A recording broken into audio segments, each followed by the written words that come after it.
that's exactly what we're talking about today is working with buyers. So we'll roll through this fairly. Trisha's done a good bit of contracts in Florida, so she's newer to North Carolina. So some of our contracts or all of our contracts are a little bit different, but I mean, working with buyer principles is very, very similar. Your favorite, the affirmation. Yeah. I know my value and only work with realistic, qualified, and motivated buyers and sellers. And kind of what you just alluded to, right? Yep. It's literally exactly what you just did. And as a new agent, it is very easy to just anybody that's even thinking about a house to work with. And because you don't want to turn down any business because you're just trying to get your first couple of deals. As you move along, you'll find that some people that are actual just tire kickers can actually take away from you getting other clients. So you have to be careful not to get stuck in that loop. So this is kind of, we're going to go through the steps in the buyer process. You're in that process right now. You put some offers in over the weekend? So nope, we haven't put any offers in yet. Gotcha. Okay, so you're close. Yes. Gotcha. Okay. So we're gonna pretty much talk about this whole process, and so this will be good. So you're already doing a good job. I mean, this is when it comes to buyers and sellers, I mean, buyers typically are easier to find, right?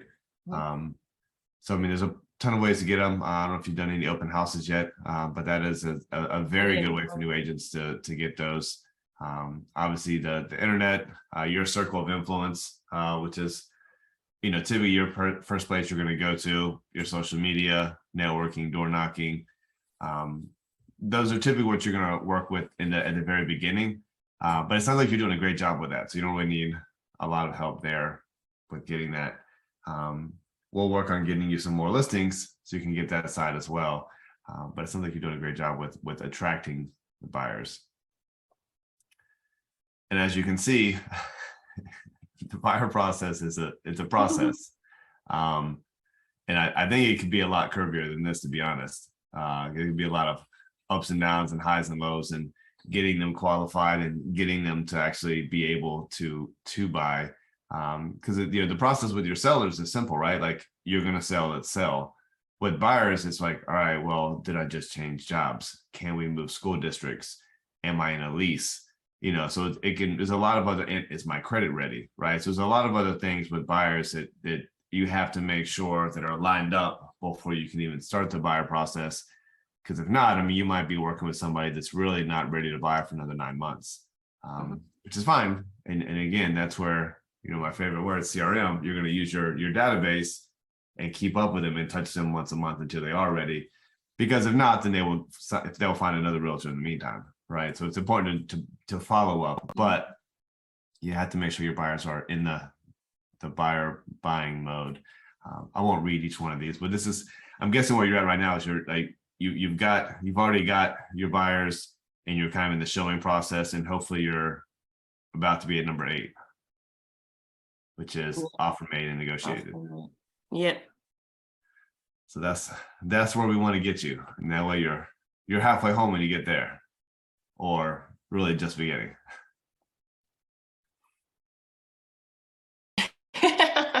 Right. I don't know what's in store.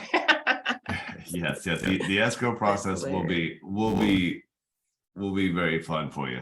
I always say it, and I always say this, and it's still true, is finding clients, whether it's buyers or sellers, for you, with your personality, you're going to find that super easy, right? And you're going to find getting people under contract, whether they're buyers or sellers, is super easy. The escrow process is just a whole nother bag of nuts, right? When it comes to people's monies and that kind of stuff, that's where you will become either a great agent or, they can bog you down a little bit.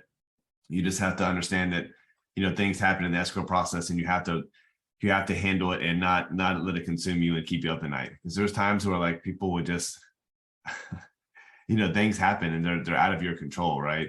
And you can't let it loose. Just take up all your energy. And a lot of new agents do that. So you just gotta know that things are going to happen and things aren't always going to go smooth, and be ready for that. So this is what I was kind of talking about before. Are they ready? Are they motivated? Are all the parties ready? Because sometimes the wife's ready to move, but the husband's not, or vice versa. Do they have kids? Are they in school?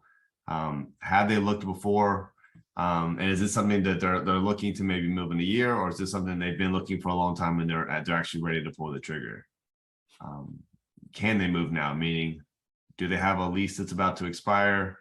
Do they have a home that's ready to be sold or about to be sold?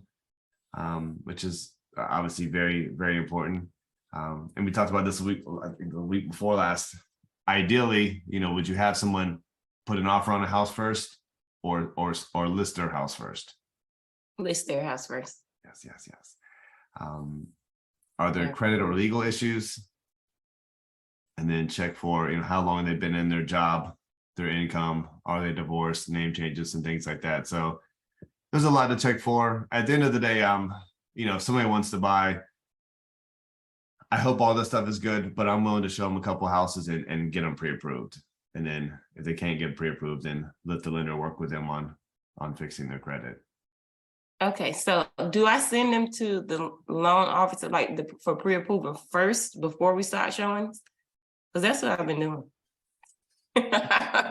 So it really depends on how you meet them, right? I mean, if it's a brand new lead and you haven't met them in person yet, I don't mind saying, hey, like, let's, that house you like in Belmont, let's go see it. I'll meet you there, right? I'll schedule a showing, meet you at 2:00, meet them, build a little bit of rapport, and then start that way you can get them under contract, with your buyer agency agreement, and then get them pre-approved. If it's somebody that you already know, maybe you met them from Facebook, like, hey, let's go ahead and knock out your pre-approval first, and we'll go see some houses. So it really depends on the rapport and how the lead came to you. Mhm. But they should be pretty close. I mean, you should know that they can get somewhat approved if you're showing them more than one house, if that makes sense. Yeah. Because So there one has is been times fine, where I but show more. somebody 10 or 15 houses, and then they tell me they've got a 700 credit score and they make this money, and then they don't have much money. Yeah. Yeah. So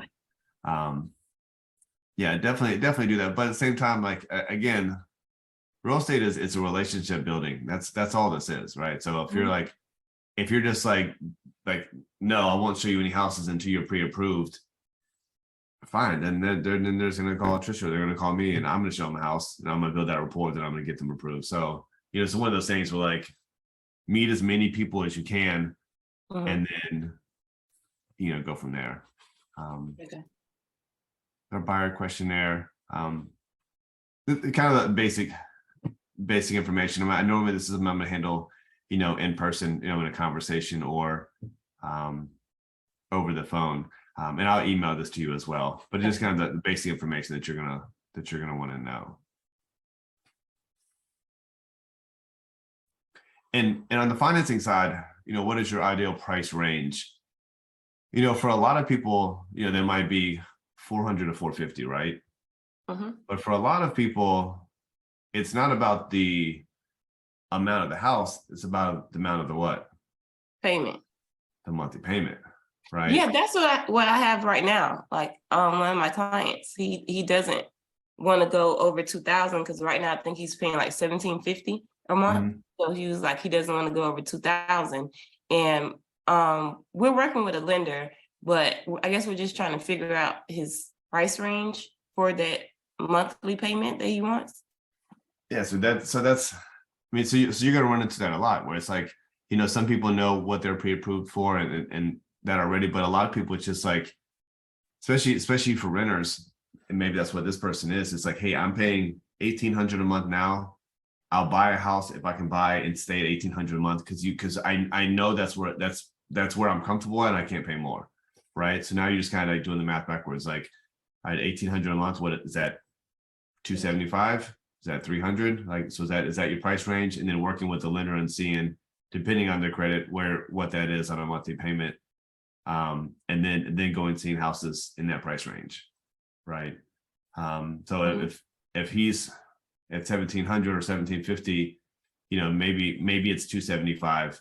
So maybe you're showing them houses that are 250 to 270. That way, if you have to go over list, because you're starting at the very, very top of that, and you ever have to go over ask, Um, then you know what I'm saying.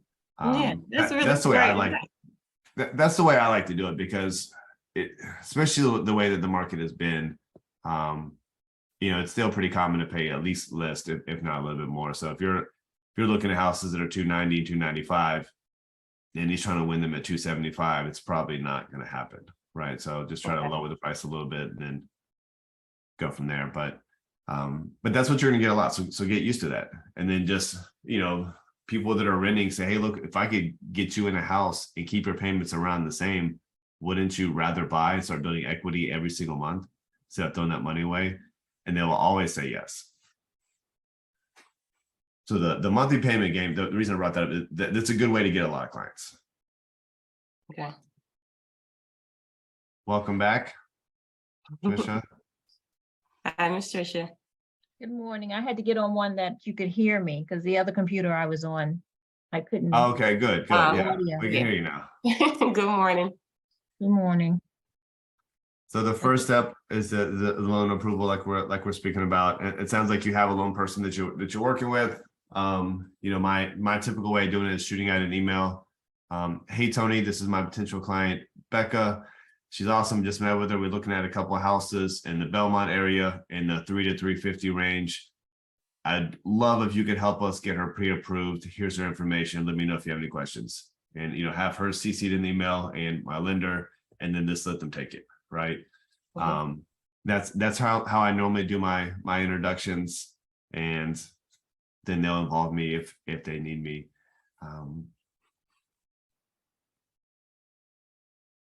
When you were saying about taking a client out that is not pre-approved, yeah, I will show them one house to build the rapport and everything. But after that, it's a must because what they say, buyers are liars. I mean, they'll say that they have pristine credit and you'll find out that it's like the low 600s or 500 credit scores, and they have a boatload of debt and things they got to clean up before they can even think about buying. You don't want to waste all your time doing that and then to come That's to right. find out. Yes, I'll show anybody a house. You know, At least one, usually one house, and then I'm gonna start digging a little bit more. But again, that first visit, it's not even about the house. It's building rapport. Because I know if I meet with them in person, like I'm gonna build a joke with them and get them to like me, and then you know, whether they're gonna buy now or whether we have to revisit this in 6 months when they pay off some debt, at least I'm gonna have an opportunity at that point. So yeah, but you're exactly right. And it is tempting to like, oh well, I can get it pre-approved, no problem, just keep showing me houses. That's a red flag, right? You gotta look for red flag, just like you're dating, right? Like, oh, I turned my phone off after 5. Well, that's a red flag, right? Mhm. This is the same thing with houses. Like if they're like avoiding the mortgage process, there's probably something there's probably a reason they're doing that. Or they don't want their credit pulled. It's like, well, hello. Yeah, we gotta do that.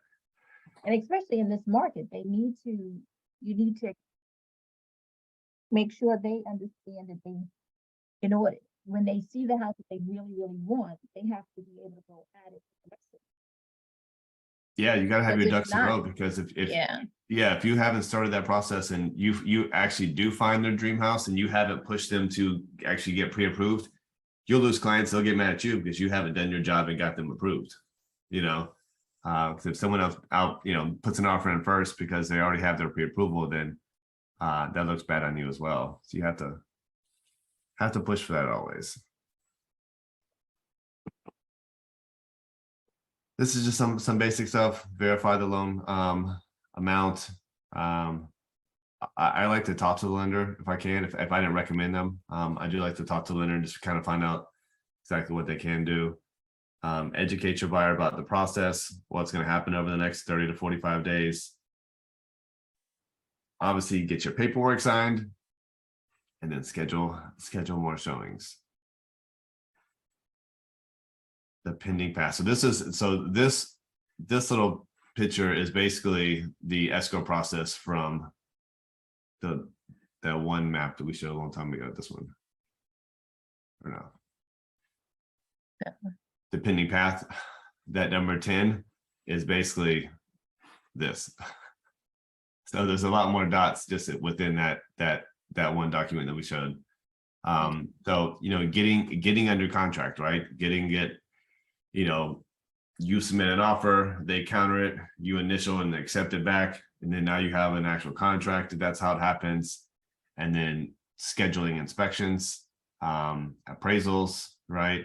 What different type of inspections might you ask for? So I don't know anything about inspections yet. Lead-based Okay. paint, If you just had to guess, well, I mean, there's definitely more than one, right? So obviously home inspection. What else could there be?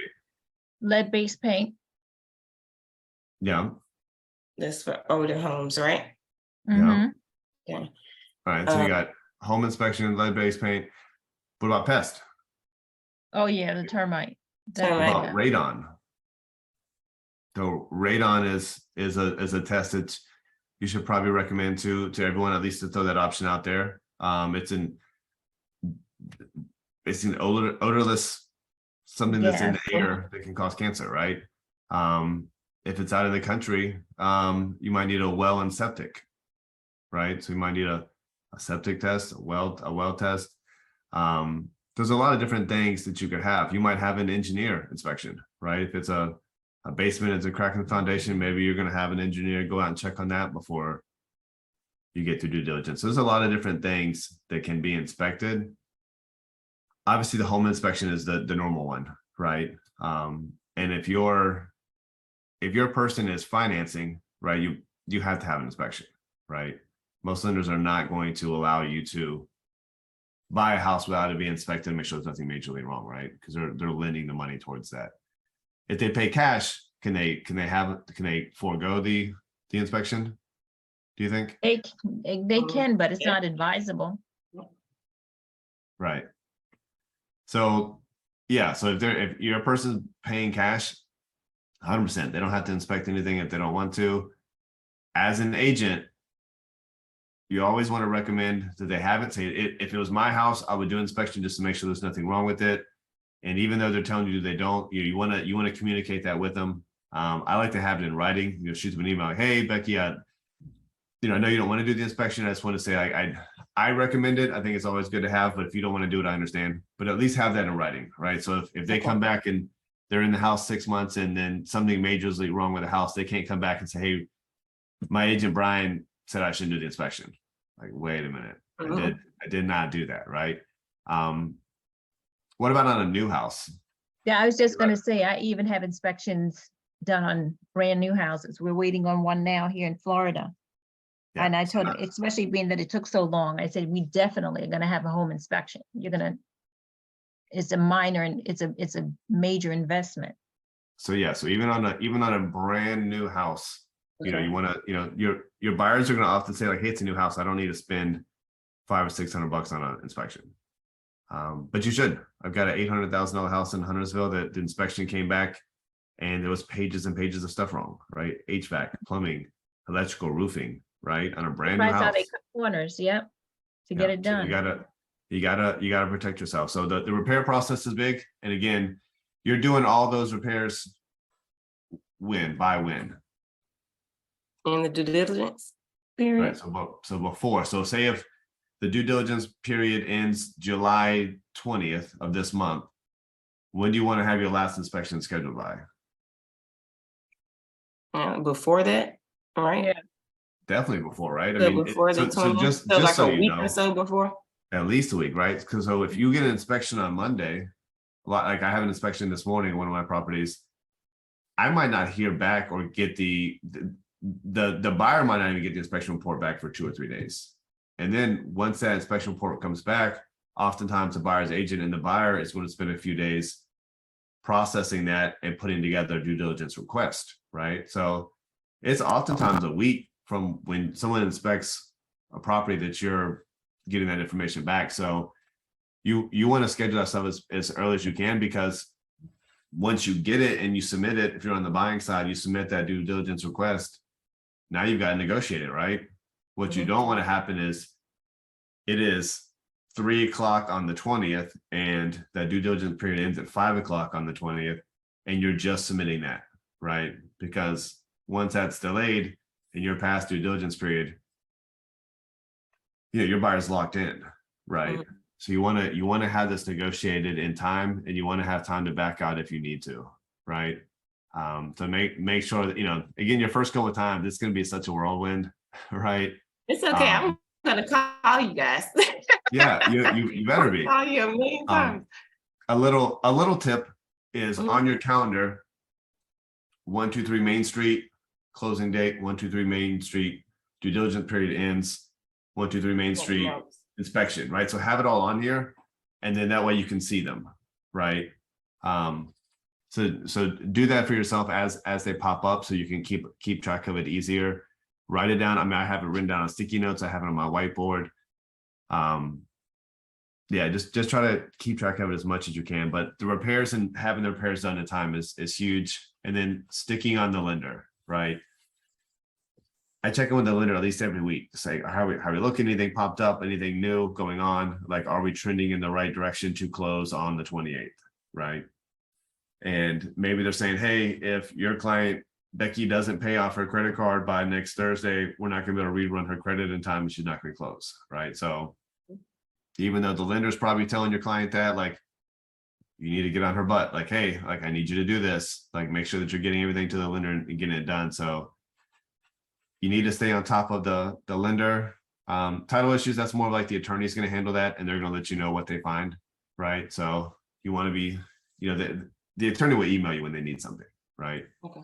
And you'll talk to the attorneys from time to time, but typically you're emailing back and forth with them, right? Like, hey, I need this. As soon as you go under contract, and when you go under contract, how does the attorney get your information? How do they know you're under contract? I don't know. Where is it? They don't. So as the buyer side, and remember we I think it was the last rev up we did is the offer to purchase, right? Mhm. So once you get that offer to purchase accepted for your client, as the buyer's agent, you're the one that selects the attorney, right? Or as the buyer on the buying side, right? So the buyer gets to pick the attorney, right? So say you pick McMichael and Gray. So once you have an accepted offer, you're going to email McMichael and Gray and say, hey, my name is Brian. This is my client, Becky. We just went under contract on 123 Main Street. We're opening escrow, right? And then they're going to get that file, and then they're going to start going to work, right? And that's going to be a little bit different from you, Trisha, because you're in Florida. You guys use title companies. And I believe the seller picks the title company in Florida. It varies, all according to what county you're in. Like one of the counties that I serve, the buyer picks the closing company, and the county that I live in and serve mostly, the seller picks and pays title. What part of Florida are you in, Ms. Tricia? Southwest Florida, Okay. along the Gulf of Mexico. Okay. So We going on a road trip? We going on vacation? What are we doing? No, I'm originally from Florida, so I may have some referrals.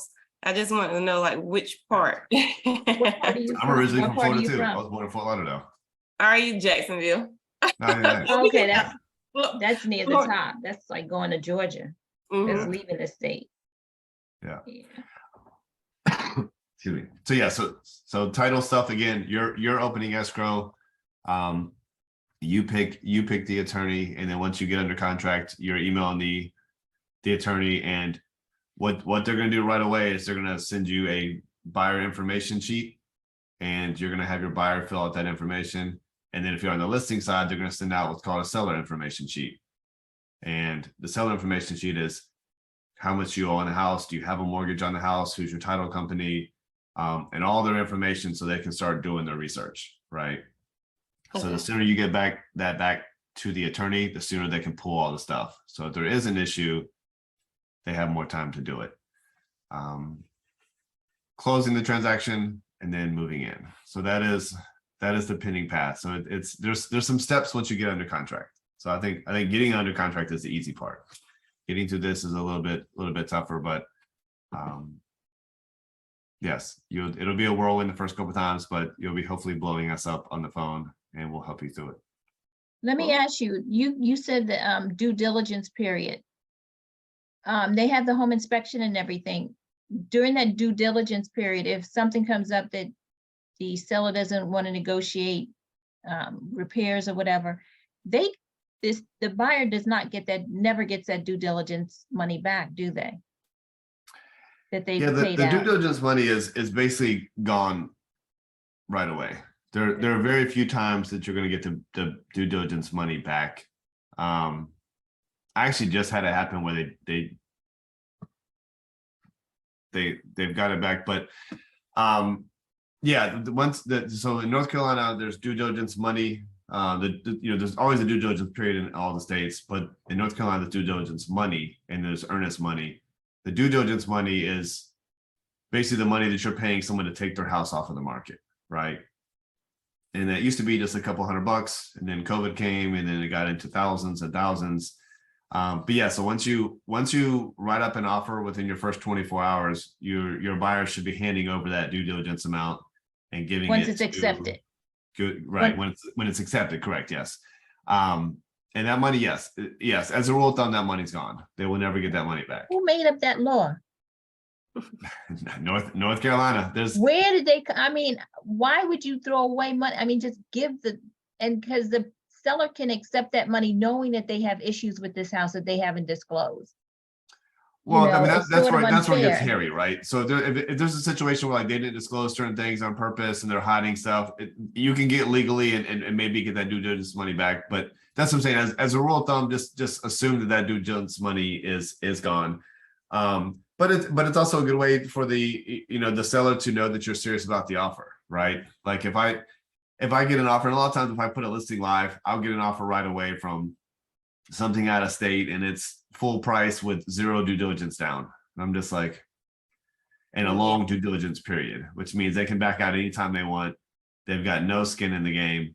So it's I know it's gonna be different for you, but it's for having it, like I actually do like it now, and it's a way to show that the office is serious, and it's good for leverage too, right? So I mean, if on the listing side, like if someone puts 10,000 due diligence down, right? We have a lot of leverage going in because this can be hard for your buyer to back out, right? It's going to keep them engaged in it as opposed to having as many contracts fall out. But that's just how it is. I didn't make the rules, but that's just how it is in North Carolina. So that is something that you'll definitely have to get used to negotiating and be prepared for. I have one now, and I'm gonna have to call the agent on because the house has solar panels on it. Mhm. And of course, with the solar panels, those agreements, those contracts are transferable to the new buyer. And it's like, it says that if you can't get them, if you have to be accepted by the solar company, not just your mortgage, but the solar company now has to approve the loan that is transferable to you. And it's, Right. if you can't get it, then you're out that due diligence money. You can't get that money back. And I'm like, that's crazy. So I'm gonna call the agent today to ask some questions as far as what company it is, what their process is, how long the loan is, and all that good stuff. Yeah. It definitely can be difficult. At the end of the day, like that due diligence money is for, if it's my house, you're basically paying me to take my house off the market and stop entertaining other offers, right? That's how you have to look, especially in a hot market like this. If I'm getting 20 offers, I'm accepting yours. Like you're going to give me a little bit of cash for me taking it off the market and What's a little entertaining bit? your offer. The solar stuff definitely adds a wrinkle into it for sure. And they can be quite a pain because there's definitely more steps in that. So it's if that's one of your first deals in North Carolina, I feel sorry for you that's how you're starting, but at least you're starting with a difficult one and hopefully they'll get much easier.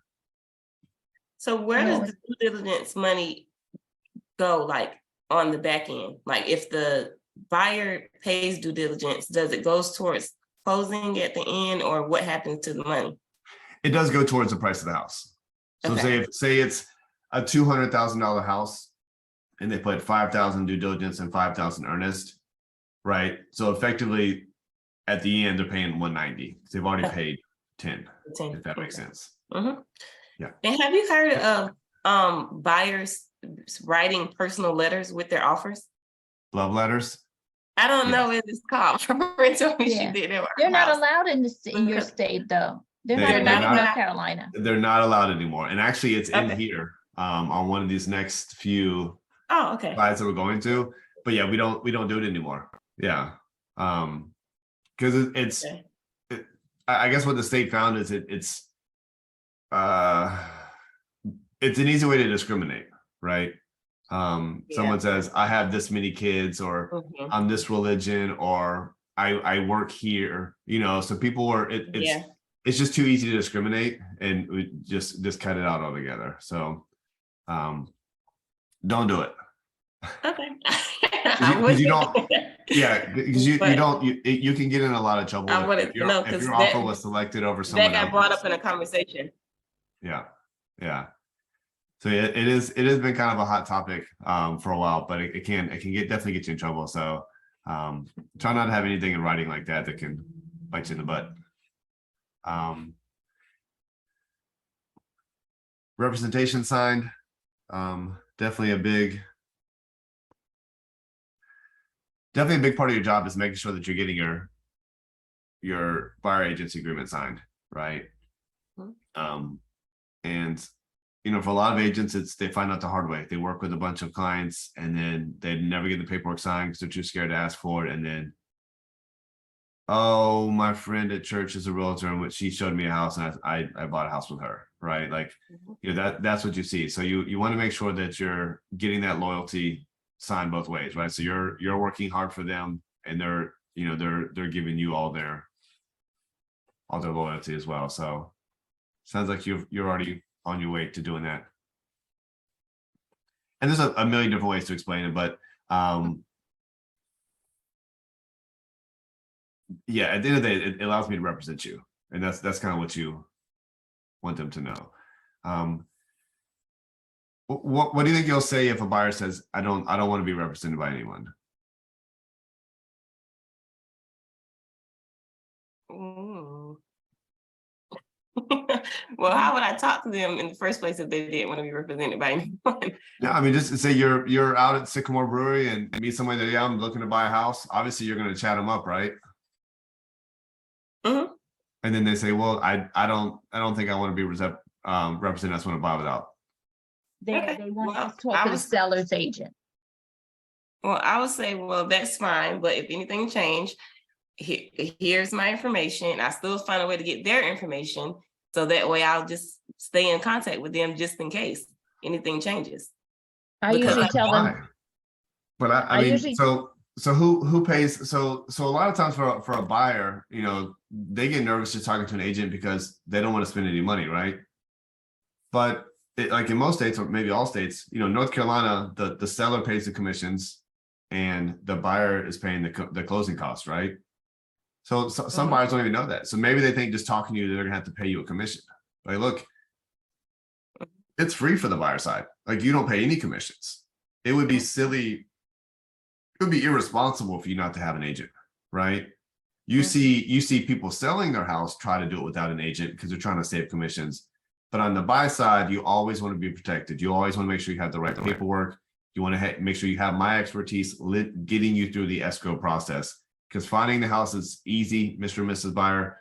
You need me to hold your hand to get you through the whole process and get you to the closing table without you losing any more money. And the seller pays a commission, not you, right? So you think if you said that to that Mhm. person, right, wouldn't that make more sense to them? Because understand, like, Yeah. you've been through the whole getting licensed and you don't know some of these questions that I'm asking, right? Imagine the Mhm. average person doesn't know any of this stuff, right? So most people I talk to on the buy side think that they have to pay commission. Yeah. And they're always like, so how much money am I going to pay you at the end of this, right? Yeah. And understand on the buy side, most people are scared to buy just because they don't have enough money for a down payment, let alone paying buyer's commission, right? So when you explain to them that and educate them that there's no reason that they don't have an agent, Mhm. get their information also. Yeah. That's great. I actually had to tell someone that already, so that's good. Good information. Good. Showing appointments. You've already done this before. You've already scheduled showings in the MLS. Yeah, Okay. Okay. So fairly easy. Obviously, you want to show up on time. Especially if it's a busy property. You know, if you're, I've got some clients, they want to be 20, 30 minutes late to everything. You know, just kind of like, hey, we need to be there on time because we have a very short window to see the house. Set up no more than 6 in a day. Yeah, I mean, ideally you narrow it down, right? Ideally you narrow it down to a few houses that they really like. They're just trying to see every single house. And some people will see every single house and know that they don't like those houses, right? I try to nip that in the butt so I'm not wasting my time and their time. But sometimes more is worse, right? Because now you have so many Yeah. choices that it's hard to like even imagine what you want. So yes, so schedule your stuff in the MLS, map it out so they're, you know, get your Google Maps, your Apple Maps on your computer, and you can map out like a bunch in a row, and then you can change the order so you can see like, all right, it makes sense to do these 4 in a row, and then schedule them in that order. so when I use showing time, I guess, and showing time lets you do like a smart thing. So you click it and it rearranges it for you. And it's like in seconds. Oh, gotcha. Mhm. I actually haven't used that. Yeah, it does it really fast. Like if you put like 3 properties, because I just doing In 3 the max. cart. And yep, you put it in the cart and then you click like the smart thing, like the smart driving distance, and it'll Add to arrange cart. it for you. No, I like that. Yeah, actually I haven't used that. Yeah, do you want to have it mapped out, you know, because you want to make the best use, because there's times when I literally have like done Ballantyne to Uptown back to Ballantyne, like, oh my God, why did I schedule it like that? That's an extra like, hour of driving for no Yeah. reason. A waste of gas Mhm. and Waste time. of gas and time. And you look, if you, and I've done this before, I've literally left a neighborhood, drove 30 minutes away, and came back to the exact same You've neighborhood. got to be kidding me. Oh yeah. But I Oh, mean, sometimes, no. but I mean, if you're busy and you know you don't pay attention, like it can happen easily. You just gotta make sure that you don't. It won't happen to me again, but it did, and my client was like, "Dude, we were just here. We just drove in the car an extra hour." But so yeah, it's definitely make sure you're doing that. Showing dues, call ahead. I always talk to the agent. A lot of times, I don't always. It's good to talk to the agent. Do you have offers? Especially if you're just going to see one house, and that you know it's a hot house. Like, you would want to start building the rapport with that agent because you're always going to have a better chance of winning that offer if you're talking to that agent, right? Okay. But there's times where I've been going to a showing and I call the agent like, to be honest, we have an offer and I've already sent it out for signatures. We're going to accept in the next few minutes, right? So save yourself that trip. Knock the door, ring the doorbell, just to make sure no one's in the house, because that does happen. You'll see someone naked in the shower that was trying to leave before the showing started and they didn't get out in time. Lead the way. Obviously, if you can get there a few minutes early and turn the lights on, that doesn't always happen though, right? Especially when you're showing multiple houses, right? Because the first house, maybe you can get there first, but the next couple you're showing up, you're pulling in the driveway at the same time, right?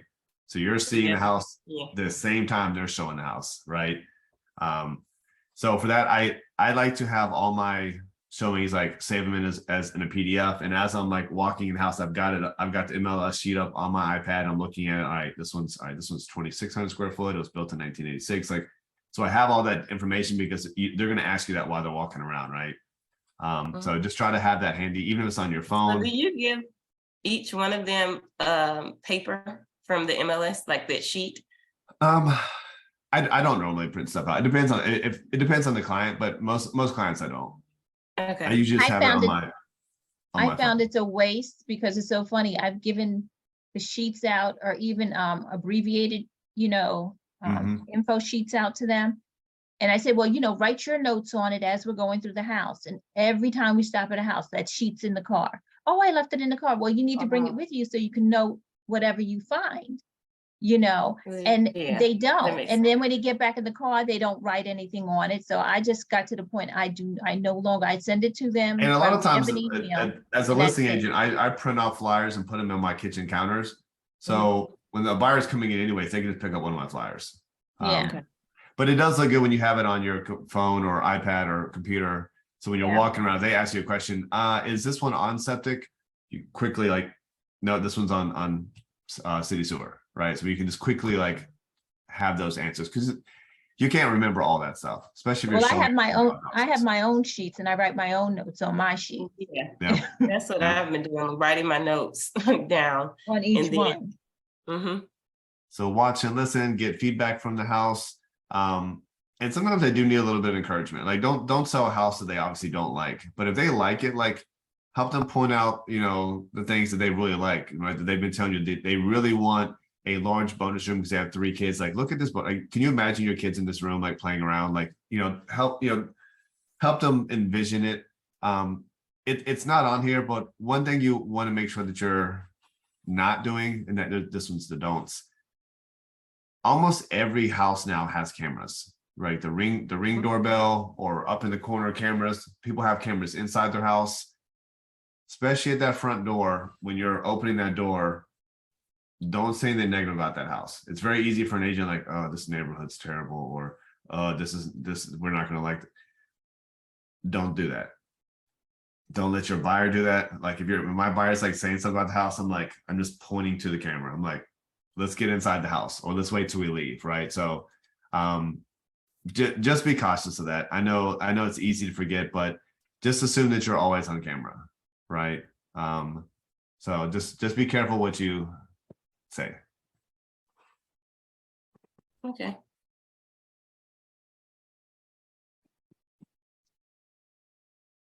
Consider the properties or not. So yeah, just if it's not an option, just eliminate it. Just don't even keep talking about it, right? So if that house is a no, it's a no. And try to figure out which ones they would actually put an offer on. And then ask them, like, are you ready to make an offer on this? If we didn't see any more houses, if there's no more houses to see, would you buy one of these houses? And that's a great way to them to be like, yeah, actually, I would buy that second house today, right? All right, cool. Well, that's a contender, right? So at least we have something to go with. So sometimes you have to like ask them very specific questions.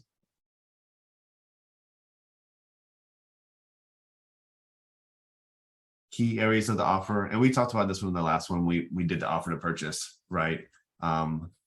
What type of loan? And again, if your client's a conventional loan, and you're looking at, or your client's an FHA loan and they're looking at houses that don't accept FHA, right?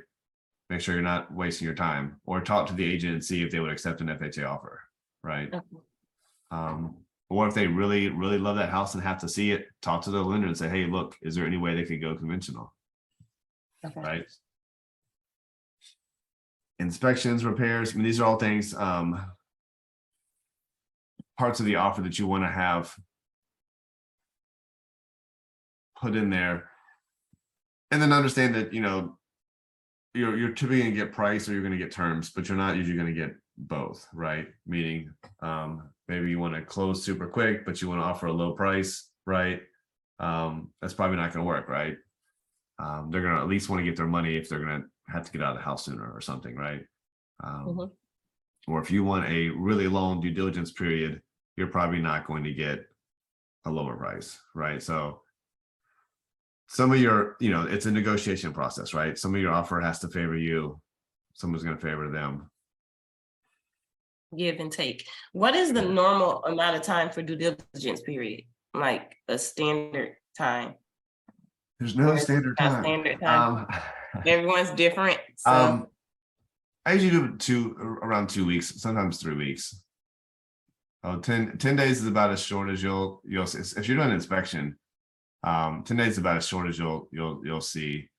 Sometimes if it's a cash deal, maybe just a couple of days. They want to do a walkthrough. They want to have their contractor walk the house to make sure there's nothing wrong with it. You can do a little bit shorter, but as a rule of thumb, like usually 2 to 3 weeks. And then if closing is usually 4 weeks, right? It's usually around 30 days. And then maybe the due diligence period ends 7 to 10 days prior to that, right? okay. When you've got a settlement date of July 30th and a due diligence period ending July 29th, that's that's an offer that's probably not going to get accepted because it tells the seller they can back out any second they want, right? Up until the day before closing, Mhm. right? And that's tough for a seller because you're moving, right? You've got movers, you've got another house you're buying, and to not know definitely that the house is going to be sold until a day or just a couple of days before is very risky, you know. Mhm. So this is a cover letter, and again, this is kind of, you know, like the love letter at the beginning, which we don't do anymore. But it is good to send the cover as far as what the offer is. Like, hey, my client really loves your house. These are our terms. We hope to work with you, and you have the purchase price, down payment, what type of financing, what day you can close.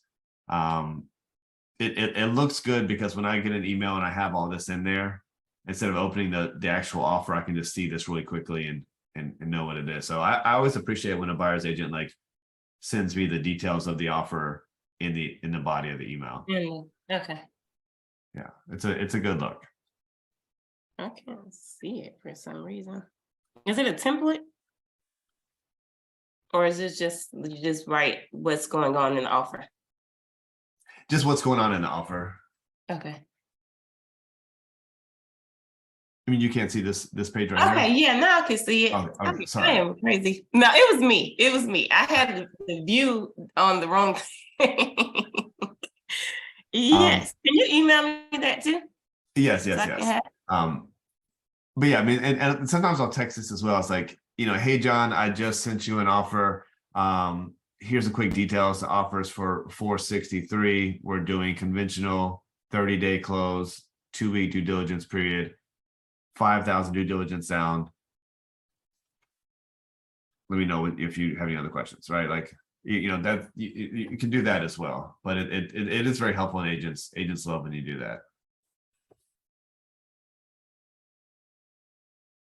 Now, if you was asking the seller to pay towards closing costs, would that be in there too?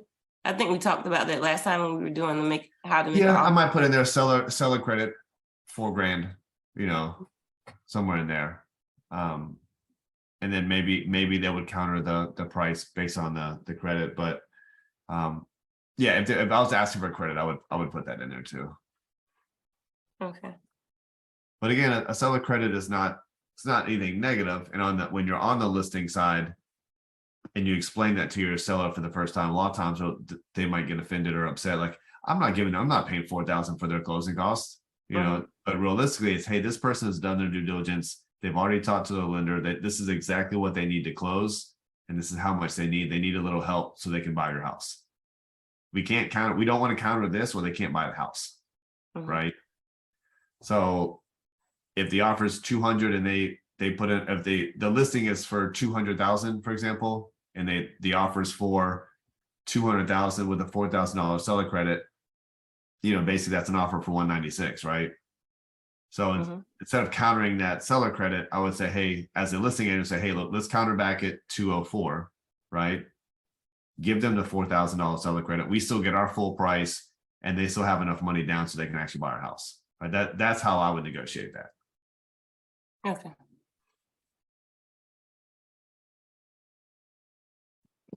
Communicate with the listing agent, no matter what side you're on, like call, text, email often, like get them to be your friend, work with them, like be on the same page. It makes the process so much smoother than if you guys are just like butting heads the whole time.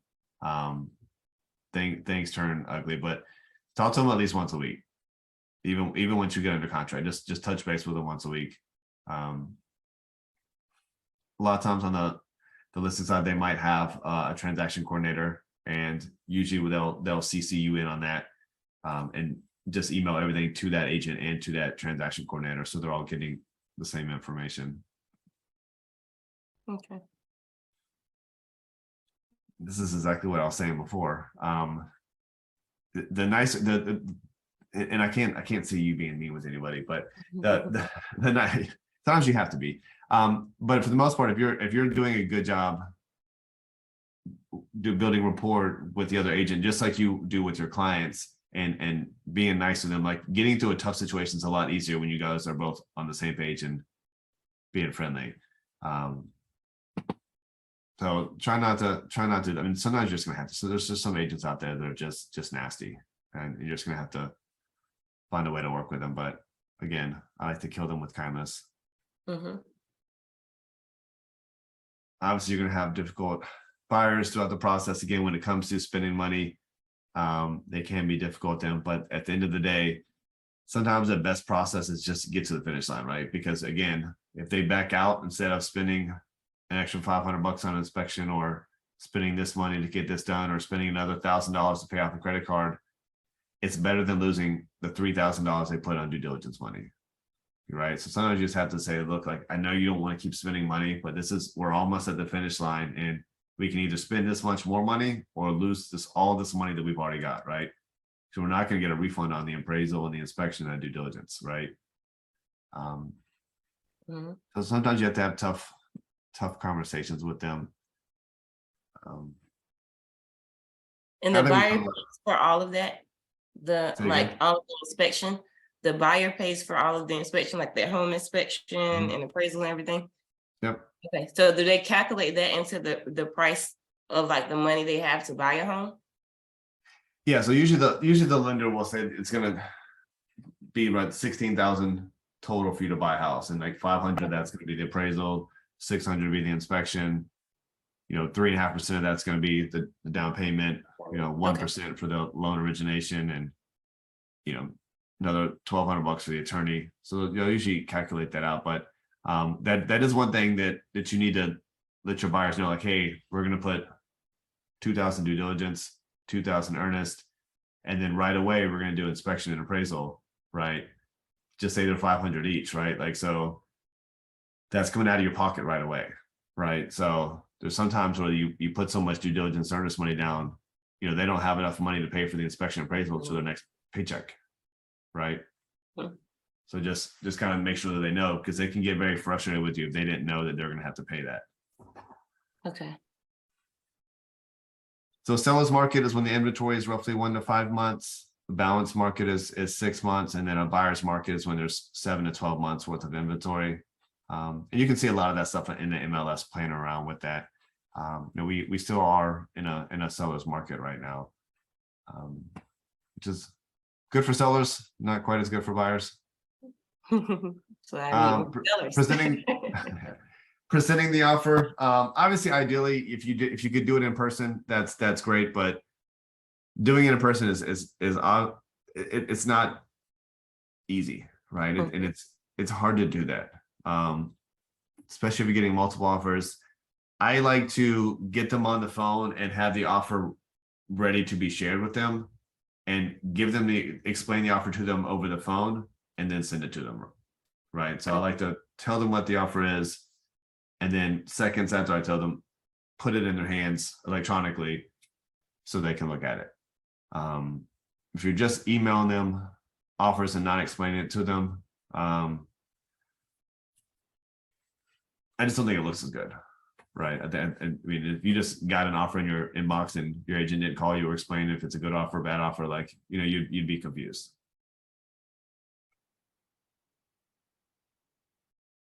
Again, this is opening escrow, like we talked about before. You're sending it to the attorney, to the other agent, and to your client. So everyone has a copy of the completed offer to purchase, and that is when escrow is open.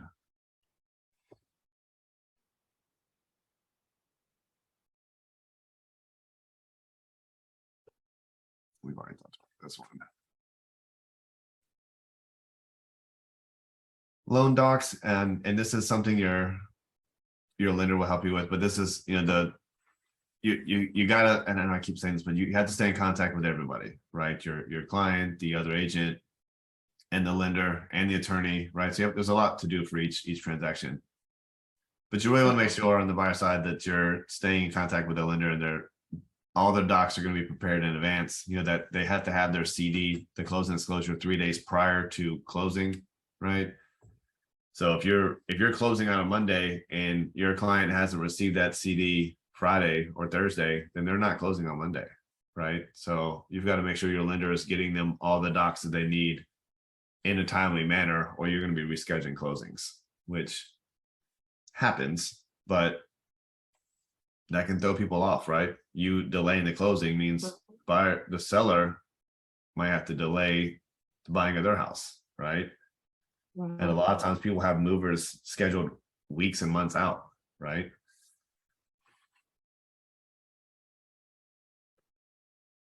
Scheduled to attend your escrow closing appointment with your client. Definitely on the buying side, it's a good look to be there. And I try to on the listing side as well, but I don't always make it to all of them. But put that on your calendar as well, right? It's a great time to get photos, right? And it's a great time to have them leave you a review while you're there in person with them, right? So get reviews and get content to share on your social media, right? Very, very important to do that because that's how your business grows. So this is a very important one. Closing doesn't happen until funds have been received by the lender and the seller's funds have been received and the house has been recorded. The deed has been recorded, right? So until that's done, it's not, even though the buyer is signed, the seller is signed, until that house is recorded, technically it's not a done deal, right? And the reason that can be a big deal is if you have an afternoon closing, some sellers, even though they've signed and the buyer signed and they know everything is good to go, they might not hand over those keys until it is officially recorded, right? So if you've got a 3 o'clock closing and your client's at the attorney's office with the U-Haul in the parking lot, which is very common, right? They're excited to get their keys and then they sign, they're like, all right, give me my keys. And you call the listing agent like, hey, we're at the attorney's office, but she doesn't have the keys. And they say, well, we're not going to give you the keys until it's officially recorded. It's probably going to be tomorrow morning, right? You're going to have some unhappy clients, right? So just kind of know in advance. So how do you know? You just got to kind of know. Ask the listing agent? Yeah, so I'm going to talk to the listing agent in advance. Like, hey, we have an afternoon close. Like, if we both sign and everything is good, can they have the keys the same day? And if that answer is no, then I'm going to tell my buyer, like, hey, we're probably not going to get the keys until tomorrow morning, right? Like, and you're going to tell them in advance, right? So they're not packing and planning on moving that day. And then it has definitely happened before. So just know. So just talk to the listing agent. There's a lot of times where, like, if both parties have signed, the seller's like, I don't care. I've already moved out. Like, here's the keys. Like, it's going to record, right? Okay. And once But if it's in the signed, morning, then they'll give them to them. Like if it's in the early part of the day, then they'll record it. oftentimes, yes. Yeah, almost, yeah. Okay. If the close is in the morning and both parties sign in the morning, and all the funds get transferred in time and they have time to record. Usually the cutoff for recording is like 3 or 4 p.m. Okay. So if the attorney can't record it, record the deed by the end of that cutoff period, they don't have to go to the next day. Okay. And once it's officially recorded is when, like, commissions and stuff will be sent out as well, just so you know. So you just want to check with the attorney. Hey, do you think we'll be able to record if everyone signs on time, in our closing tomorrow? Do you think we'll be able to record? And then talk to the listing agent. If we can't technically record, can we still have the keys? Right. So just kind of figure that stuff out before you get to it. And then some attorneys don't want to hold keys, right? Some are okay with it, some don't. The ones that don't, maybe the listing agent just leaves the key to the front door in the lockbox and all the other keys and garage door stuff sitting on the kitchen counter.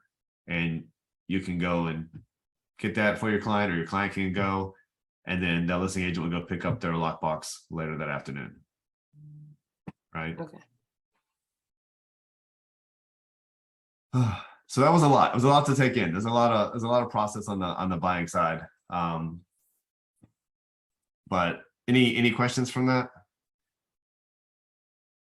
You're gonna have a million questions as you're going through it, obviously. Exactly. Yes. Is that helpful at all? Like the process? Mm-hmm. It is. But I know I'll have questions, of course, when I'm going through the process. Because Of it's course. different. It's like looking at someone drive a car and then actually getting behind the wheel and driving the car yourself. Of So course. I'm sure the process will be different once I'm in the thick of it and going through it. So you'll be hearing from me. Of Expect course, it. of course. Well, you can never call and text us enough because we'd rather you call and blow us up and you get it done right than make mistakes, right? Mhm. So for sure. Well, I hope you both have a great Monday. If you guys need anything, you can call or text me anytime. If not, then I will see you guys next Monday. Thank you. Have a good one. Are you going to the Later, book guys. club meeting or no? Say again. Are you going to the book club meeting? Oh, I don't Maybe. know. I know I'm gonna go to the Gold Club meeting on Thursday. So I don't know that I'm gonna. Okay. So yeah, you I'm don't know if gonna you're going to that. both of it. We gotta get you in the Gold Club. I know. I saw it. I said, oh, I'm so getting in this. I hate being left out. And I like events and parties. Yeah. So I was like, no, I'm stepping it up. I'll definitely be there for the Gold Club. I don't know if I'm gonna make out the house tonight for the book club, but you going? Yeah. I actually like the book. I have to tell Logan, it's so crazy because for the first time in, I don't know, like my adult life, I went in the store and I didn't buy anything because I didn't want to write it down on a piece of paper. Like it makes you, like the compound effect, it makes you write down everything that you purchased. And I went in the store and I was like, oh, this is cute. And I picked it up and I put it back. And I was like, oh, this is, and I walked out of the store. I was like, girl, you Oh can't wow, get it. yeah. Because I Definitely didn't want tell to him write that. it on paper. He'll love to hear that. Oh my gosh. So I can't wait to see like a month from now, the effects of me doing that. I'm Right. probably gonna save so much money. I need to give that book to my wife Yeah, and no, myself. right. It is Yeah. really good. And I'm like maybe halfway through it. It's a really good book. Definitely get it, read it. It was a good recommend. Good. Yeah, I'll check it out. Well, have a good day. Maybe we'll see you Okay. tonight. If not, Okay. we'll see you next Monday. Later. Okay. Thank you so much. Enjoy your week.